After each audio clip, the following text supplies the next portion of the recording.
Bila dua hati dah terjalin, selamatlah pengantin kami doakan. Moga ridha Allah bersinar selalu, tanda bermula bahtera hidup. Dalam melayari bahtera rumah tangga, ada masa tenang dan masa gelisah. Jangan nafsu diikut melulu, sabar dan bermaafan itu perlu.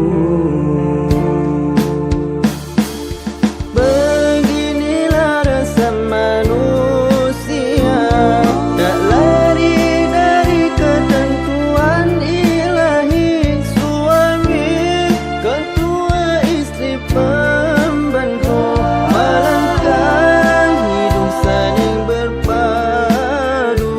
Susah dan senang hadapi bersama, moga kekal ke anak cucu.